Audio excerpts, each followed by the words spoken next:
يا حامل القرآن قد خصك الرحمن. سحری کے وقت میں، یعنی جو سحری کھانے کا وقت ہوتا ہے، سویرے اٹھنے کا، وہ دعاؤں کی قبولیت کا خاص وقت ہوتا ہے.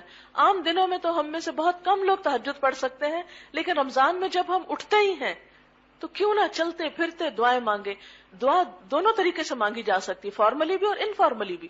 آپ پراٹھے بنا رہے ہیں تو آپ کیا کریں، ساتھ ساتھ اللہ تعالیٰ سے باتیں کرتے رہیں، اپنی اپنی دعائیں کرتے رہیں، جو دل میں دھیان آئے، بجائے صرف پریشانیاں سوچنے کے اور غم کھانے کے. کیا کریں، فوراً غم آئے اللہ تعالیٰ میری مشکل آسان کر، کوئی تکلیف آئے، کوئی دل کسی کام کے کرنے کو چاہے، موقع نہ میسر آ رہے ہو، کوئی آپ کا مسئلہ مسائل ہے، کھڑے کھڑے آپ ان دعاؤں کو دہراتے رہیں، یہ سوچ کے، تصور کر کے کہ اس وقت اللہ تعالیٰ آسمان دنیا پر متوجہ ہیں ہماری طرف اور خاص قبولیت کی گھڑیاں ہیں، ان کو ضائع نہ کریں. دعا مومن کا ہتھیار ہے. رمضان میں دعائیں بہت قبول ہوتی ہیں، سحری کے وقت دعائیں قبول ہوتی ہیں. آپ کو معلوم ہے نا، رات کے آخری حصے میں اللہ تعالیٰ آسمان دنیا پر آ جاتے ہیں اور بندوں کو پکارتے ہیں، اور بندوں کے خصوصی طور پر گناہ معاف ہوتے ہیں.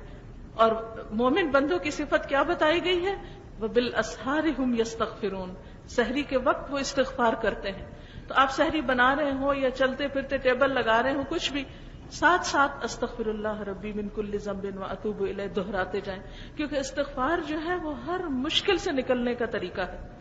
زندگی میں کوئی بھی آپ کے جو تکلیف یا دکھ یا مشکل یا پریشانی ہے، اس کو آپ ذہن میں رکھ کے خوب خوب استغفار کریں. اور دنیا کی تکلیفیں تو ویسے بھی چلی جانی ہے، خصوصی طور پر آخرت کی پریشانی، اس کے لیے استغفار کی کثرت.